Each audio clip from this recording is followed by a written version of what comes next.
Hey, welcome everybody to Talking Niagara this morning. It is actually Monday, February 9th. There we go. 2026. Good morning, Mike. Good morning, everybody. I'm looking at. Good morning, Betty. And so red earlier, losing the color now. Okay. Good morning, Peter and Dave. Okay. I don't know what was red. But still. Morning, Dave. How are you? Morning. Yeah, I have to apologize. I was into reading. I was sitting in front of my computer reading away and lost track of time. I was sitting here 5 minutes before he came on, and I was just reading away and just lost track of time. But in any case, good morning, everyone, and welcome to Talking Niagara. Yeah, and welcome. And it wasn't my fault, you notice.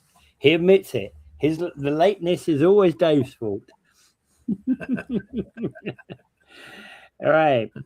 Welcome, everybody. Okay, so I don't know why I put this one up, but I didn't realize until I put it up and started reading the article. This was basically just a fluff piece about the history of this particular building. So there's a Welland. I thought it was them building a new one. Parkway Village apartment complex in Welland. At 200 to 300 Denniston Street. Basically used to be a former manufacturing site started in 1913 by Robert Turnbull, industrialist, for the electric steels and metals company. Continued manufacturing up until 1964, and then was turned in the 90s to a new village, a new apartment center, right? I thought it was new apartments, so I didn't realize it was just a history. Oh, well, I didn't see that article, but yeah, it had a 50-year run as a factory. It started in 1913, quit in 1964. That's not a bad run for a factory, really, in those days, to go 50 years. That's not a bad run at all. Yeah. For those days, you know. Yeah. But anyway, it's being turned into apartments, so that's pretty good. Yeah. And I didn't realize that I thought it was about new apartments. You know, when you see these articles, they're normally about new apartments being built somewhere. That's what I thought it was. And then I realized it was just a celebration of this actually having happened. Right. But the interesting thing is that when they built the original plant, it cost $130,000. $130,000 for what? To build the original plant. $130,000 back in 1913 was huge money. Yeah. It was an incredible amount of investment. Yeah. You were looking at something today would be a few $billion, seriously, if you take a look at I don't know if you've got, like, you can put it into your computer, you can tell, but $130,000 in 1913. My God, it's like I think about $2 billion today. I don't want to speculate that bad, but you're looking at something. It's like it's a lot of money, and you wouldn't really. It's very difficult to know what the 130,000 from 1913 would mean today. Yeah, you can find out easily. Oh, you probably can. Yeah, I'm not fussed. I'm just. What would be $130,000 in 1913 today? I'm just doing my AI thing here. Yeah. Let's see what it comes up with. See what it comes up with. Good morning. Yeah, it was awesome. For 4,252,056. So I was a bit over there, So you're looking at $4.25 million investment today. Right. Mike basically says he'll bet money they've never monitored illness associated with living there. Yeah, that's the thing that occurred to me in my mind there. So you're taking an old factory there that's probably got really good bones. Like it was probably built solid because it was a factory. So the underlying structure is probably very, very solid, and that's what makes it suitable to convert it into apartments. However, what Mike is saying there too, over those years, how much asbestos was in that building? How much contaminants were in it? Yeah, especially since in those days people cared less about what they threw out, right? Yeah, so we have to understand what's in the ground there, in and around there, what's in the air, what's in the building, what's like so the bricks and the steel, that is, as long as they weren't exposed to water or whatever, the steel particularly, but as long as the steel was encased and so or sheltered, and so the steel would probably be good, and the bricks and the foundations and all that would probably be good because it was made to be a factory. So the bones would be good, but I'm thinking, what about the pipes, the old pipes that happened to be in there that were full of asbestos? Asbestos was full in those places. Every factory was full of asbestos. Every factory I ever worked in had asbestos in it. Yeah. And they were trying to get rid of it slow but sure, but it was still there. Well, so you're looking at asbestos. What about kind of chemical contamination? Yeah, it's not just about, even as a steel manufacturing plant, there must have been chemicals that they tossed out. That's the biggest problem of cyanamide, is the chemicals left behind, isn't it? Yeah, and you don't have to talk. Talk to Gary Wilkes. Like he tells you about his experiences working at cyanamide at 4th Avenue. Yeah, because where I live, it would be in the shadow of cyanamide, and we would have been rained upon with that rubbish that came out of the chimneys if that manufacturing was still here today. And needless to say, I probably wouldn't be living here. I'd have gone, yuck, don't want to live there. Well, the thing is, there's been massive deposits over the years in the ground and in your ground in your backyard. It's all there. That's what Mike's trying. Possibly. I know. But again, over time, that is also dissipating, isn't it? But again, not so much on that particular site. But yeah, because I'm not far. I'm not on the site that used to be cyanamide, right? Hello. It looks like we've lost Dave. Okay, moving on. Dave.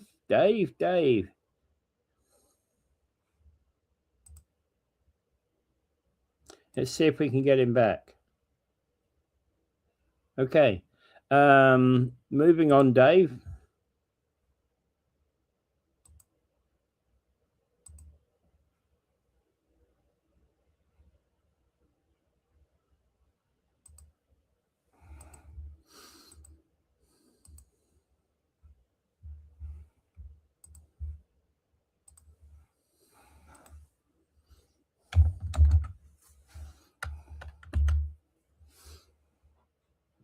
I don't know what happened to Dave. Looks like he's just gone. Disappeared. All right. Dave is frozen. Yes, I know that, Mike. He's actually gone walkabout by the looks of it. All right. Cheech and Chong Dave's not here. Yeah. Okay. All right. Moving on. Harper is basically saying that Canada must urgently reduce its dependence upon the US. And the former Prime Minister is saying that Canada should consider hitting US goods with tariffs as this trade war is dragging on. And to be quite honest, I'm in complete agreement with Mr. Harper here. I think that we seem to be the kicking boy of the US, and our dependence upon the US market, we need to move it elsewhere. We need to pick up the slack using Asian and European markets and other world markets. And I've been saying this right from the very beginning for a year and 2 months now, since Trump started his thing with tariffs. So the US has become hostile. What's going on here, Dave? You're not back. You're not back. Oh, he lost the internet. Okay, there we go. Dave lost his internet. That's why he froze and disappeared. Right? Okay. I'm just telling him to hurry back. Okay. All right. So Harper is basically saying we need to reduce our dependence upon the USA, and Mike is saying I think Canada's been forced to do that. Has been forced to do this. Yes, and I think probably what is the question that we have here is that he's saying, while Canadians are understandably shocked and bewildered and angry by what Trump and his enablers have done in recent months, Harper said the country must put emotion aside and focus on policy. Absolutely. And the thing is, what we need to do is to find those other markets that we can help in, and as well as our own market. And he said that many in business and business community believe things will go back to the way they were in due course and secure predictable access to the US market, and with an American government that upholds global order. And Harper is also basically saying that he doesn't believe this is a safe assumption. Neither do I. 100% agree. And I've been saying that for the last 13 months that we need to move elsewhere. Canada must adapt to new geopolitical realities. To be clear, these realities mean we must reduce our dependence upon the USA. Absolutely, 100%, Mr. Harper.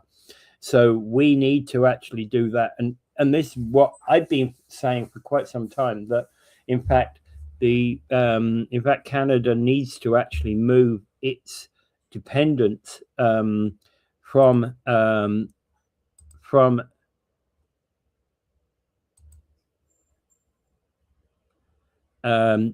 US trade to world trade.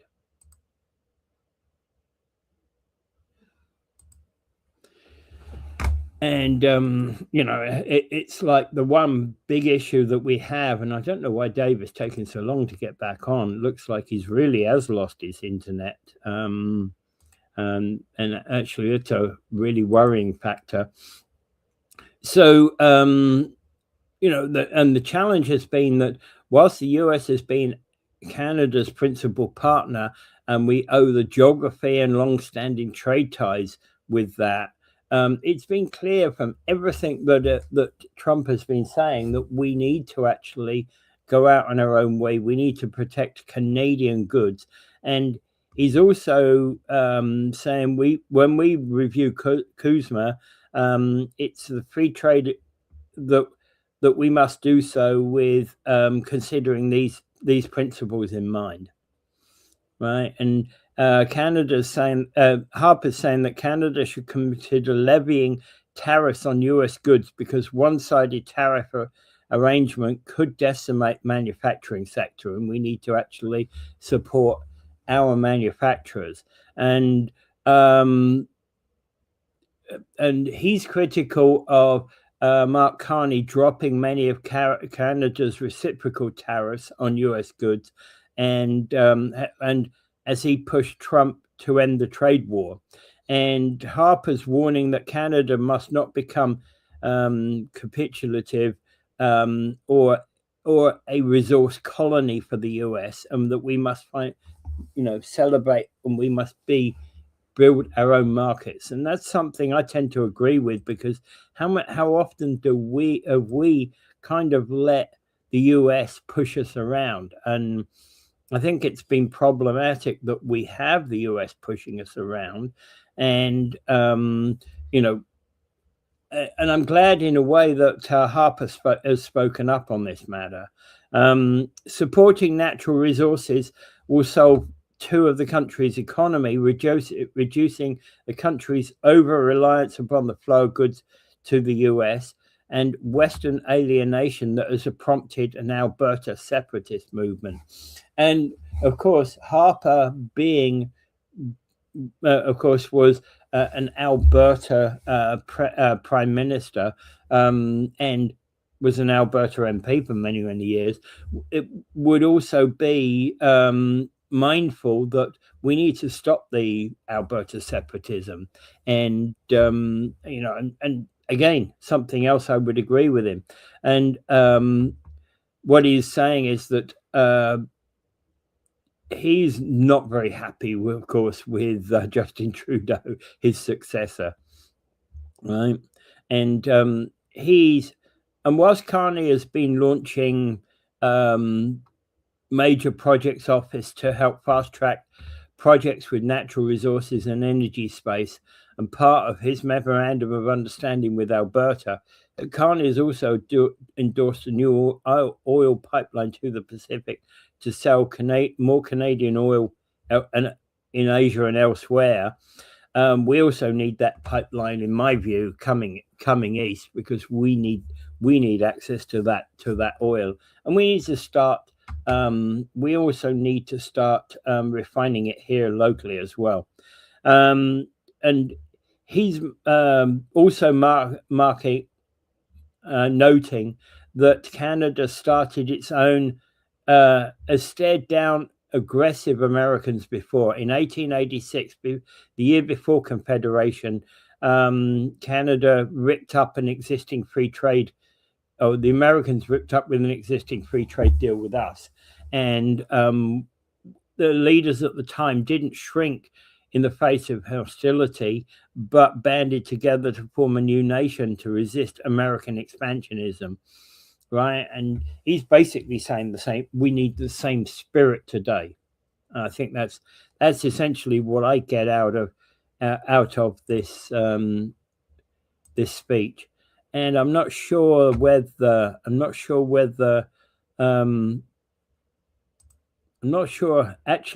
Dave is going to be able to come back, because it looks like he's lost his internet and he's still lost it. We're a few minutes down the line. I'll just continue on. Okay, so there was a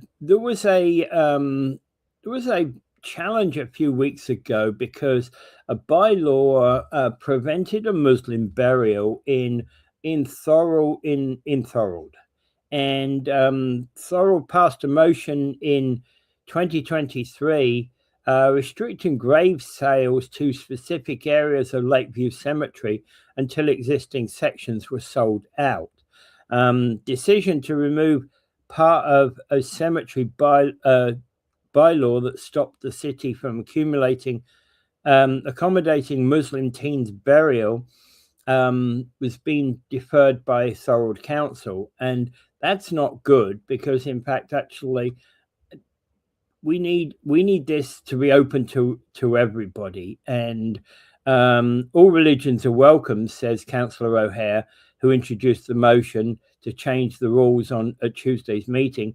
And with that comes religious freedom and the right to have burials according to their own faith. And I agree with him. We need to open those up and get them moving again. Still looking to see what's happened to Dave, and see if he's actually gotten anywhere, and see what he's doing. No, oh, he's actually. So there's some hope. Okay, so because part of the bylaw, the family of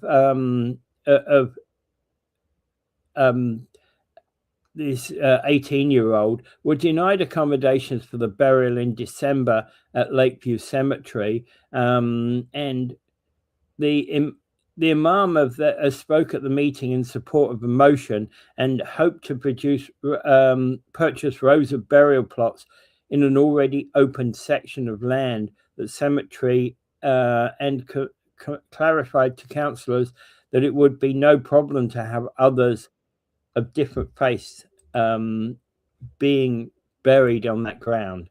Hey, Dave. Welcome back. Welcome back. Yeah, I had a power outage and I can't get my internet back up, so I'm going on data right now, using my data. Okay. Okay. Wow. So your internet's taking a bit of time to get back up. Sorry to hear that. Yeah, well, actually, it just came back on, so I'll try to get back on with my laptop here. Yeah. Okay.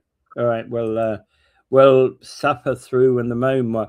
Okay. So I was talking about the city council, Thorold City Council, deferring decision to change the cemetery bylaws because of the fact that it didn't allow a Muslim burial back in December. Yeah, they get really messed up here. Let's get this very clear. Muslim and Jewish burials have to happen within 24 hours. We have experience with Jewish burials, so I don't know what the problem is here. Well, We've had Jewish burials and Jewish burials and Muslim burials, other than the words that are said, have a lot of similarities. Yeah. Other than, there we go. So Jewish burials and Muslim burials have a lot of similarities, Dave. I was saying. Yeah, there have a very lot. So my point was here. My point was that they're having trouble accommodating a Muslim burial, but they've been able to accommodate Jewish burials for over 100 years. Yeah, well over 100 years. So I know it's different. Now the difference here is that the Jews and Muslims have to be buried within 24 hours, as quickly as possible. They have to be a very simple burial where the body goes right back into the ground. And Jewish burials have to point towards Jerusalem, and Muslim ones have to point towards Mecca. Yeah. So I don't know what the big deal is here. And I've been to both types of, I've been to many Muslim ceremonies, and I've been to one or two Jewish ceremony, funerals, and largely the same. So I don't get what the problem was. Yeah, I really don't. If you're used to accommodating Jewish burials, why isn't it Muslim burials? Well, they're very, very similar. And in this particular case, they try to open up a part of the cemetery which they could accommodate the body, but they had this bylaw that says now you can't do that. So now they put the family in a pretty bad situation because, according to their religious rules, they have to have this burial, and everything was all set. And all of a sudden, they're trying to bury their daughter that died tragically in a car accident. They're suffering. She's 18 years old, and it was taken from them. And some guy comes up. Oh, you're sorry, you can't bury him here now. We told you could, but now you can't. Can you imagine what's going on in their head? And then they said, okay, well, you can bury them over there. I said, well, that's not suitable. And then suddenly they got to scramble around and find a place in Niagara Falls to bury them. Yes. That's outrageous. Yeah. And then this article, they said there was lots of shouting. There was somebody in the audience saying, "This is my country. This is my country," kind of freaking out, son of mega type lunatic, frothing at the mouth. In general, Christian, there are differences between Christian burials. Actually, within Christianity, there's differences between, Catholic and other Christian faiths. But we're not talking about them, are we? Yeah. But there's a lot more similarities between Jewish and Islamic burials. Well, they're almost the same. Other than the words that are said, they're almost the same. And I've said this over and over on this show, that Islam and Judaism are very close, much closer than Christianity. They have the three Abrahamic faiths: Judaism, Christianity, and Islam. And Islam and Judaism are very, very close. Very, very closely aligned. The issue here is that the lots have to be buried to face east, and not. But in fact, actually, that often the burials are north south, but the body is turned to face east. That's actually what happens in majority of Muslim burials. Is they turn the body to face east. Well, And that's what I said. That's what I said. exactly Like the same Muslims have to Yeah. point towards Mecca. Jews have to point towards Jerusalem. In the early days, long ago, Christian burials were oriented towards the east as well. Yeah. Yeah. And I don't see the much difference between the either, right? Yeah, so I can't understand why they had to do this. Now, remember that this family is in deep mourning. They've lost an 18-year-old daughter in a tragic accident, right? And they're trying to bury them, and they're being assured, okay, yeah, come on over, and you can bury them here. And then when they get there, somebody comes out and says, oh, sorry, can't bury him now. Imagine what that's going through their mind. Yeah. And they said, okay, well, you can bury him over there. You can bury him over there. And they said, well, that's not suitable. So they got to rush around and find a place in Niagara Falls to bury her. Especially since they've got to do that burial within 24 hours because of how they are. And that burial didn't take place within the 24-hour period. Well, like I said, Jews and Muslims are the same. They have to bury the body within 24 hours. Absolutely. And they have to orient the body. Yeah. And I've been to so many Muslim burials and a couple of Jewish burials. Yes, so I know there's more similarities between those two religions than there are with Christianity. Even within separate parts of Christianity.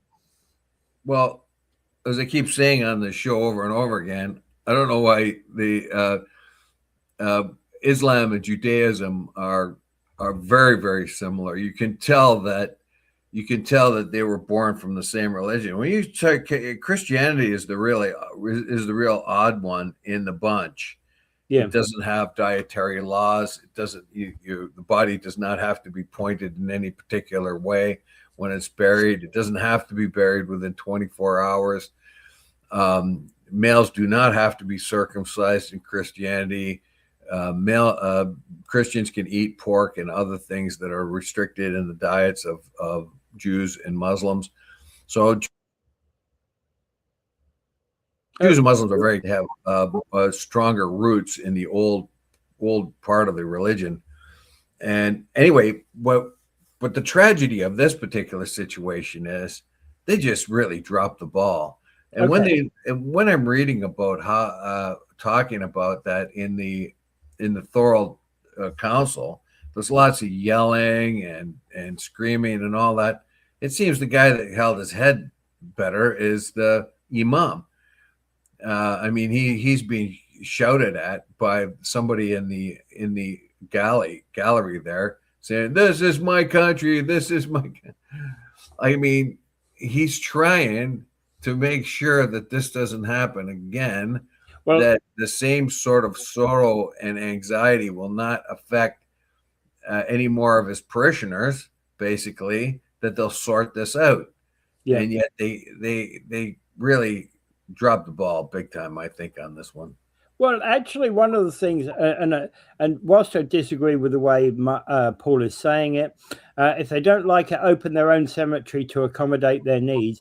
And that occurred to me actually as well, not because they don't like it, but again, opening a cemetery to their own needs is something that I've often wondered about.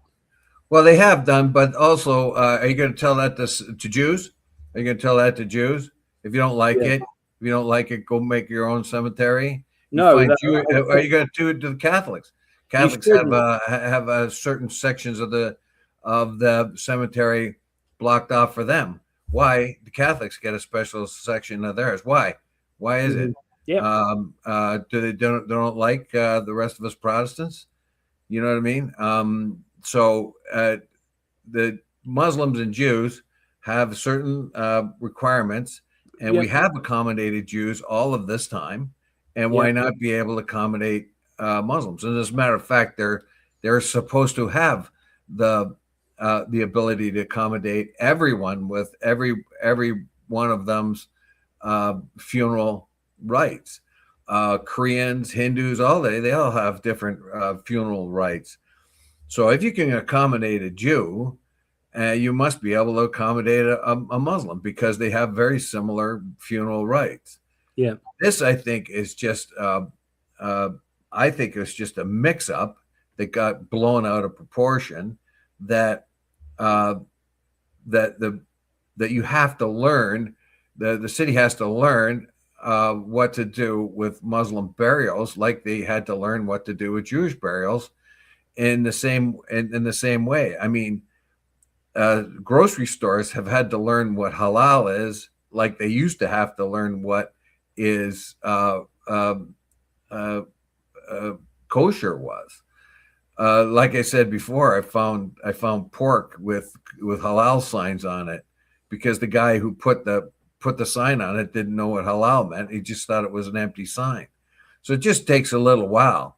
But in the meantime, the ignorance of it, and this is my country. Well, the guy paid, they've all paid their taxes, and they all get the right to go to the graveyard, and they all have the right to have the grave as they like, as you can see.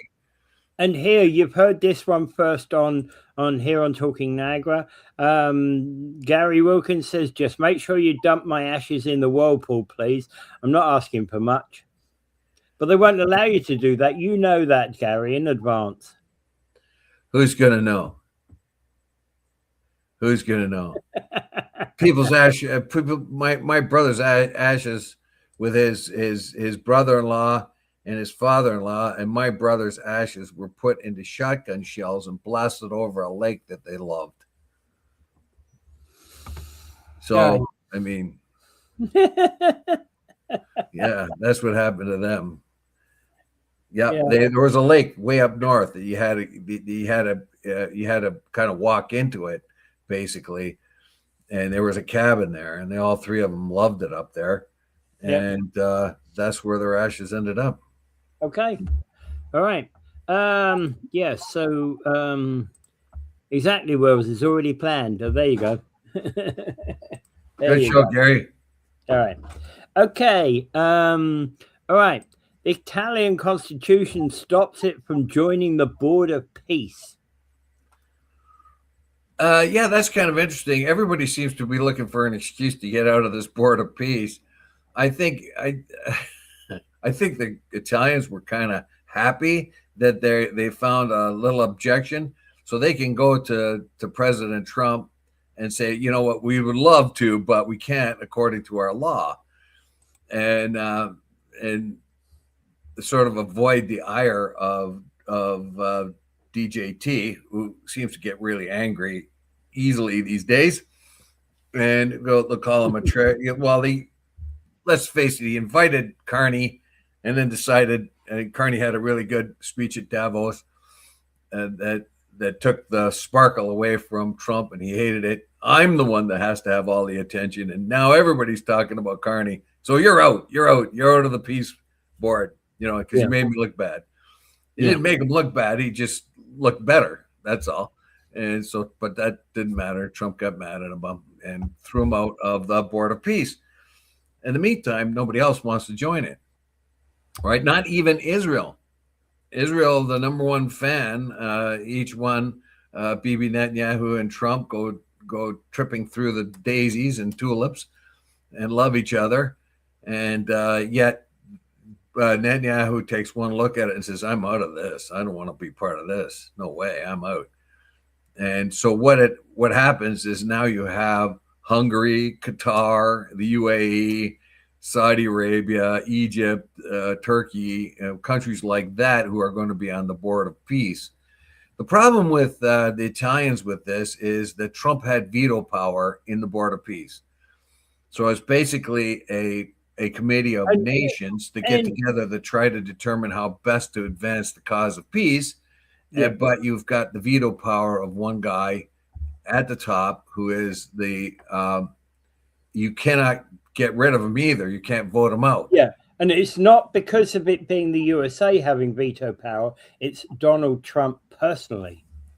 Yeah, and the Italian law says that you cannot have a situation where all the be part of a group where all of the nations are not equal.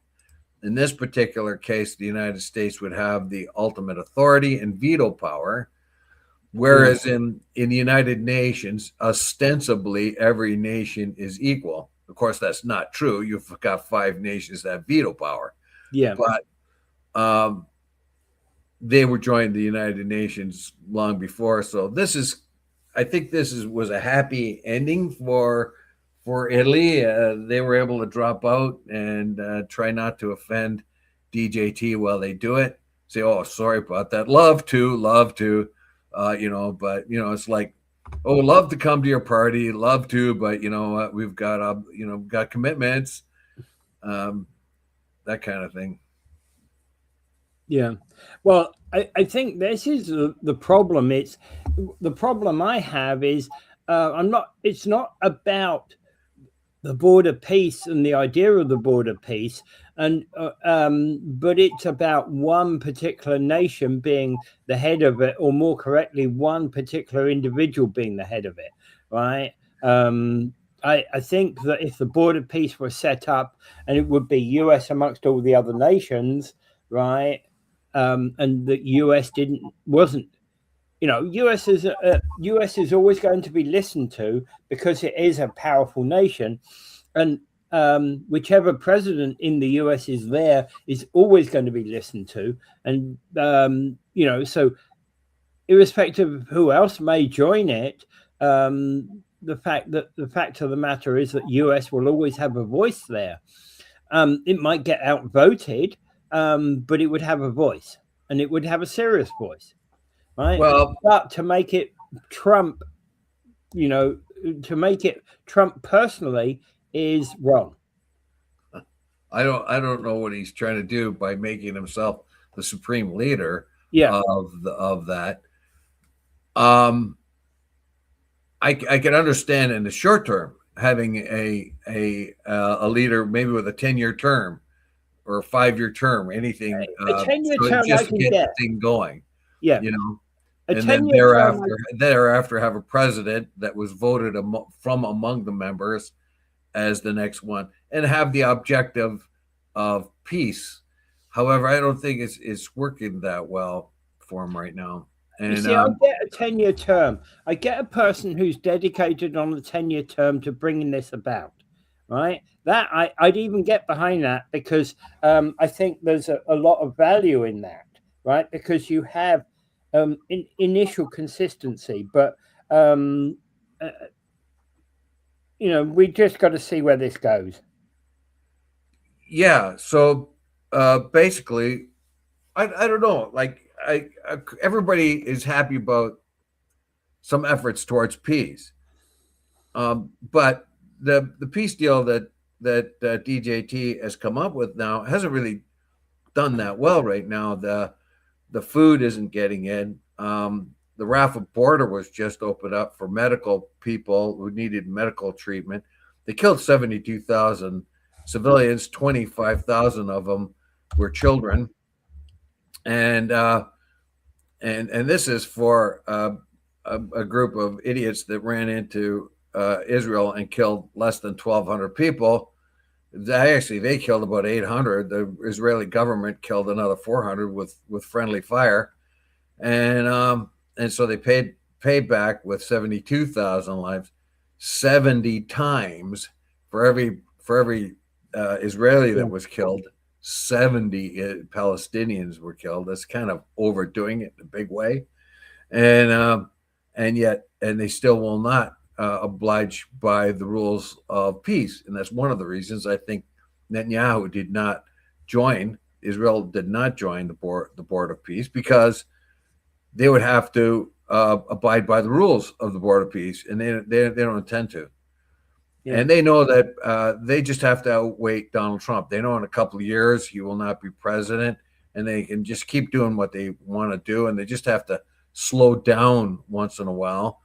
until the next president comes in, until their next opportunity is to crush Palestinians. And so basically Netanyahu is a Hitlerian figure, and I don't think Donald Trump can control him anyway. That now I give thumbs up for initiative towards peace, but of course you do. Of course the fact that this is so bent on his own ego, like where I'm going to be the board of peace director for life, like forever, and nobody will have a veto power over me, and no one else, and everybody has to abide by my directives. That's a bit of a problem. Like I said before, you could understand if you have a president of the Board of Peace for a term, 5-year, 10-year, whatever. But to have that, and actually to have any real influence, you have to come up with $1 billion. You have to show up with $1 billion. If you show up with $1 billion, you get a permanent seat. But there's nothing that tells you what you can do with that permanent seat. And also, there's just no like, and when the guy says you're in and you're out, just like that. Okay, Carney, come on in. I like you. Come on in. Carney gives a nice speech at Davos. The whole world is listening. Lots of compliments on the way in which he did it. And Trump gets mad because he's supposed to be the guy that gets all the attention. He doesn't like it. So all of a sudden, Carney, you're out. You're out. Governor Carney, you're gone. You're not in anymore. Yeah. You know, stop doing speeches. Stop doing good speeches. I hate you. All right. Moving on. Okay. So, of course, the other thing about Italy is the Italians are currently hosting the Olympics. They're in the lead on the medal count with 9 medals of all varieties so far. Canada's in 13th place with 1 solitary bronze at the moment. So I'd like to wish our Olympians best wishes for the day. I'd also like to wish the Canadian cricket team, who are playing in the T20 World Cup in India, best luck today in their game against South Africa. Well, that would be a sport that is good. You're going to find more and more of. You're going to find more and more soccer players in Canada. And you're going to find more and more cricket players. This is cricket. Yeah, this is cricket. Yeah. 2020. So you're going to find. I was just saying, generally speaking, our sports are changing. You'll find more and more cricket players in Canada because we have people coming from all over the world that have played cricket. Also from all over the world that generally play soccer. Yeah. And the interesting thing is about that is that, hey, I knew somebody who was actually opening batsman for the Dutch national team. He was an English cricketer. He was absolute mad about cricket, but he went and lived in Holland. I knew him while he was living in England. Well, Mick Jagger's nuts about cricket. He loves cricket. Yeah. I love that. Cricket. Was a surprise for me, you know. I love cricket. But anyway, the cricket T20 World Cup is currently underway, and Canada's playing South Africa today. So best wishes to Canada today. Okay. Well, I like the point. I like to actually talk about the Super Bowl right now because it happened yesterday, and Seattle won. Seattle won, and most of the points that Seattle made were made by their kicker. Yeah. Their kicker got field goals. 17 of the points. He got 5 field goals, which is 15. That's a record. And he got, of course, the 2 conversions. So the 29 points Seattle got, he made 17 of them. At one point, this was known for being the lowest scoring Super Bowl in history. Lower scoring than 2019, and then all of a sudden there's a fourth quarter surge. Yeah, they kind of got their act together, but the Patriots could not get it was now I normally just kind of glance at the Super Bowl because it's a big event, and I really don't really follow it that much. But I sat down to watch it just to have a look at it, and I wanted to see what all the Bad Bunny business was all about. I've never heard of the guy before. I want to see what happens. Well, I was very pleased because you had an excellent defensive game. You didn't have a whole lot of hero worship among the play-by-play guys. You get a lot of the hero stuff. Everybody seems to be a superstar and all this. So I heard some of that, but not a whole lot. I saw some good plays. I saw some excellent defensive plays. And normally I don't like watching football, but in this particular game, I liked it. I usually only watch one game. It's the Grey Cup if I can get this it. This would have been a nail biting game to watch, right? I didn't watch it. I watched it through my phone, if you know what I mean. I didn't actually watch the game. I watched the commentary on the phone. Well, I would like also to say that the Bad Bunny thing, I thought that was going to be a whole lot of woke rubbish. No, I was pleased. It was just about like working people, basically. It was kind of, I think, a representation of Puerto Rico and the Hispanic nations in and around the area. Puerto Rico, of course, is part of the United States, and they speak predominantly Spanish there. So you could say that Puerto Rican music is American music because it is an American territory. Everyone in Puerto Rico is an American citizen. And so he comes from Puerto Rico. And so I looked the guy up.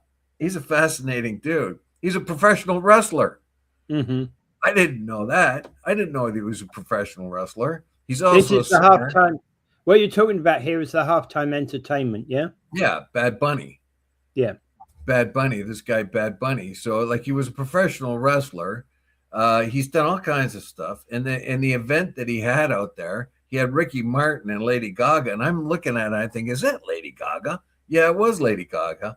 And then and Ricky Martin, I didn't recognize him, but apparently he was the one singer there. I knew whoever that was supposed to be important, but I didn't know who it was. Yeah. And they did a whole scene about working people, just ordinary, everyday working people. And that's what I liked about it. They had linemen up on lines. They had guys toiling in the fields. They had office girls and all that.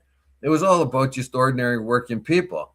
And that's what I liked about it, because it was just like, it wasn't like woke or full of baloney. It was just a lot of people sort of having fun and looking like ordinary working people of Puerto Rico, basically. I think that whole thing was supposed to represent Puerto Rico, the whole scene out there. I learned something because there's a lot of comments online that were saying they didn't like the halftime show. Oh, that's the first one I ever really liked, except maybe when Red Hot Chili Peppers was on. Because it was, to be quite honest, I haven't liked a halftime show in at least 10 years at the Super Bowl. It looks like we lost Dave again. Well, I like this one because it was about working people. It was about everyday working people. He went around, and it would be a farm laborer, it'd be an office girl, it'd be somebody hawking something on the street, it'd be linemen working in the poles, fixing the power. So it's about ordinary working people on the island. That's where I got it. And it's and showing people just wanting to have fun, simple dancing and singing and all that kind of stuff. Although they had a lot of women shaking their bottoms in front of the camera, so there was that too. Of course, that's very appealing. But again, hey, come on, let's be honest about it, Dave. When in the world of song, do you not have women shaking their bottoms in there? It always is, and it always brings in certainly a male audience. Well, yeah, they are Latinos, so they are very machismo, right? So so you're going to have sexy ladies, definitely. Yeah, well, I'm glad in one respect that I predicted from about 3 weeks ago that Seattle was going to win the Super Bowl, and actually the last week I've been taking a lot of flack from actually my prediction of Seattle from people at work because I'm not a Boston fan. I don't like the Patriots at all. Well, I didn't even know who's playing until I turned the TV on. I didn't even know who was playing. Well, I predicted 3 weeks ago. I predicted that Seattle were going to win it. So that actually I predicted on the day, but never that far in advance. Did you put money where your mouth was? I wish I had. I wish I had money to put down. Yeah. I should have bet the house on it, shouldn't I? Well, even $100, you know. Yeah. Because in fact, actually, it was actually, I think it went against the flow. And that's what I like about something like this is when the favorite isn't the one that wins. Yeah. All right. Moving on, restoration work on the Brock Monument is continuing throughout the winter with their planned reopening in the spring. I don't know. I saw the scaffolding. I saw some of the guys on it. I'm going to wait for somebody else to go up after it's done to see if it's okay. Well, yeah. Well, it's not much to see. You can go up and down. You can go up there, and there's this little observation windows about this big. And remember, the first Brock Monument was destroyed by an explosion by terrorists back in the 1830s, I think it was. So the very first Brock Monument was put up there, was destroyed by terrorists trying to disrupt the Canadian government. And before that, I didn't even know. Before reading about that 10 years ago, I didn't even know we had terrorists back then. But we did. We had a extraordinary radical political group. You know, you can compare it to ISIS or whatever else, but they had extremist views. Yeah, and they exploded it. It had to be rebuilt. So anyway, the thing's old, and I guess they got to have a good look at it. You don't want hunks of that falling on tourists. It looks bad. Well, I do remember a few years ago when I was down there that they actually had almost the last time I went looking at the Brock Memorial, there was scaffold around it. Yeah, well, there's continue. Look, that's old stuff there. That's old stuff. Yeah. And most of that was put in there in the 1830s. But the original, like I said, it was put earlier than that. But I think it was the 1830s, maybe 1840s when it was finally built. So it's quite old. Okay. And back in 1830, 1840 in Ontario, man, they didn't have a whole lot of here, well, you know.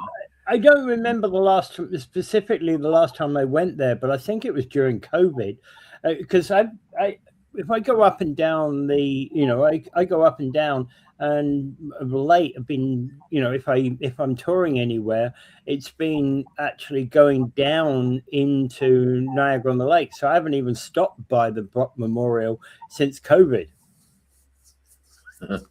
Well, all I know is if the Brock Memorial was on the other side of the river, somebody will be trying to say it's the Trump Memorial now.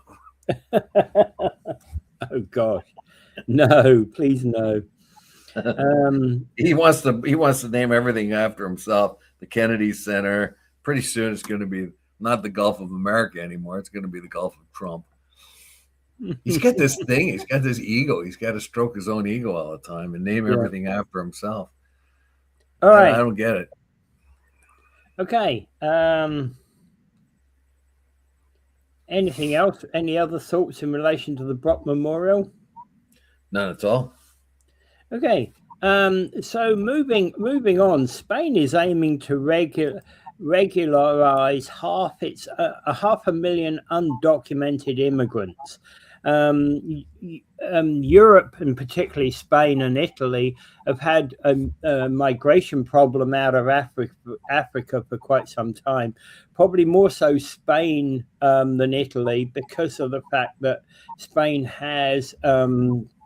still has former colonies where its influence has been, and there's a lot of people coming to Southern Europe, and Spain is essentially looking to normalize these undocumented migrants, basically bring them into recognition. Well, I would say that they need the workforce. So this is basically a leftist. Well, I wouldn't say leftist would be a good idea. Left-leaning government. So I wouldn't say it was a leftist government. I would say it's left-leaning. Yeah. Left-leaning government, but it has. And of course, you think, oh well, left-leaning governments are going to let all kinds of people in. Well, that's not the case. Not about letting people in. It's about regularizing where people are already there. Yeah.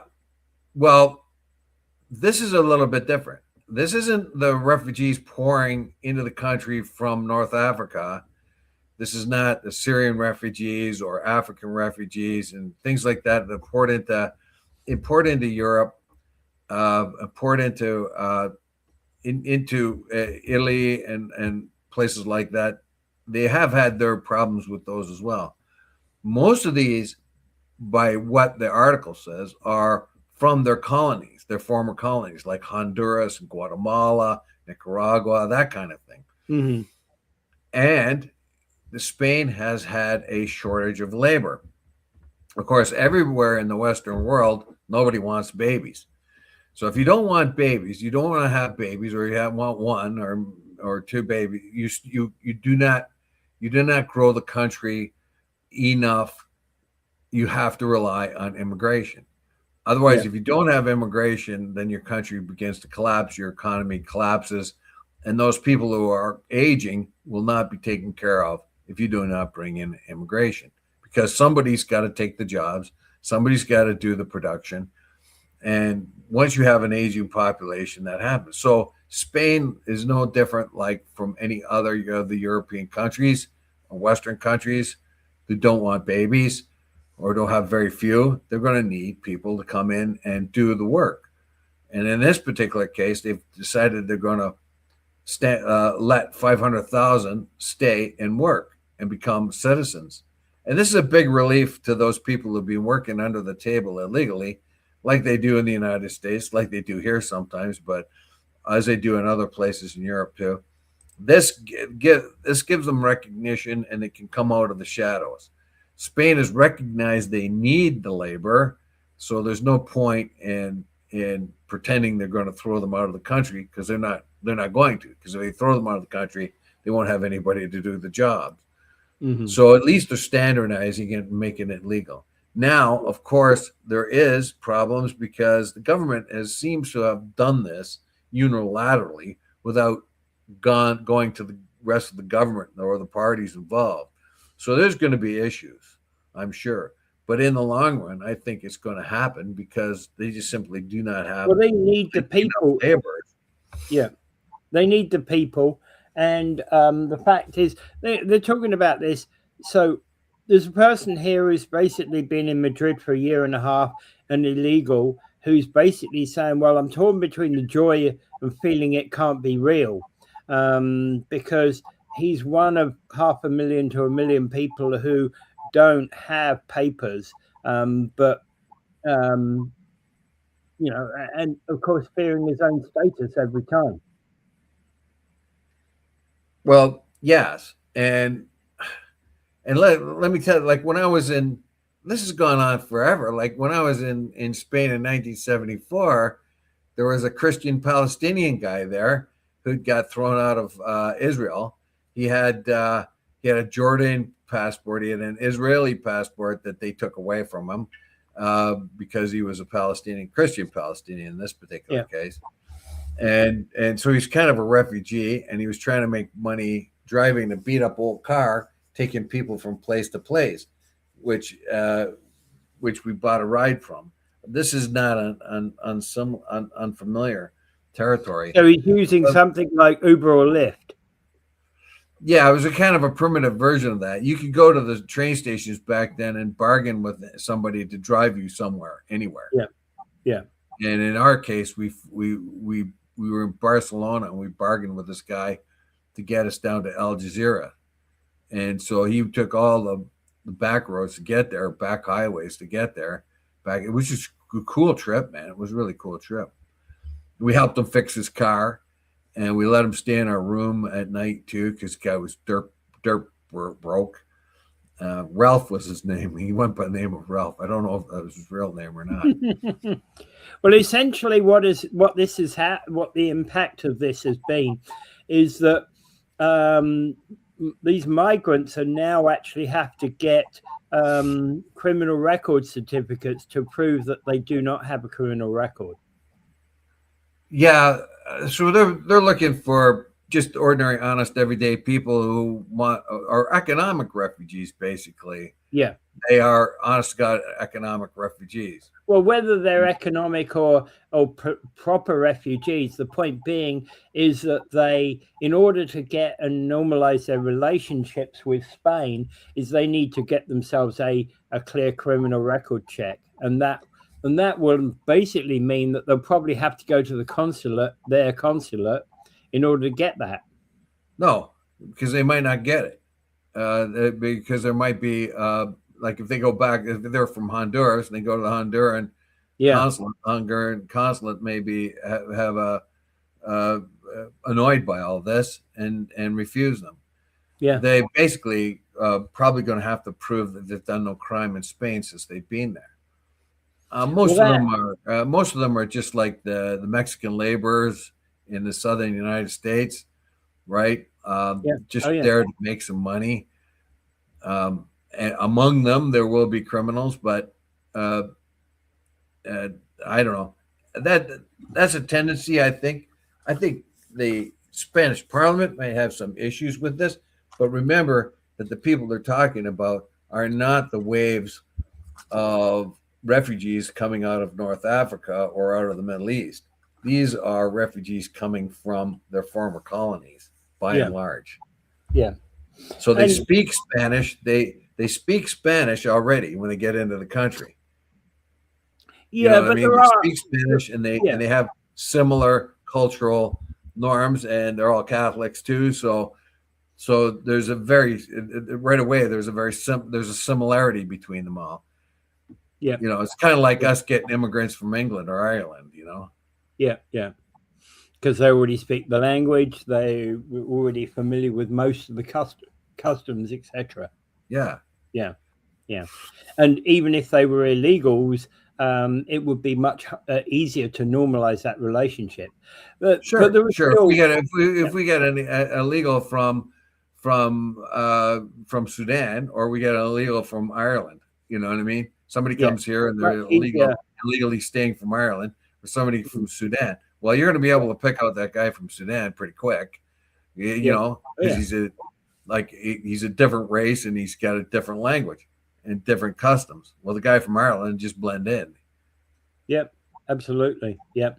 All right. Okay. I think we can leave it at that. Okay. Without further ado, I bid you adieu. I remind you of Gaza. That whole thing has not worked well. There's been over 600 people killed since the so-called peace went into effect. And the last bunch of 20 people were killed when an Israeli was allegedly attacked or hurt. Somebody threw a stone at him or something. I don't know. So they killed 21 people.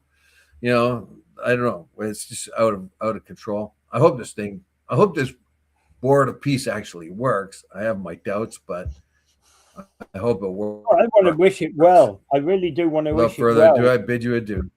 Yeah. I want to wish it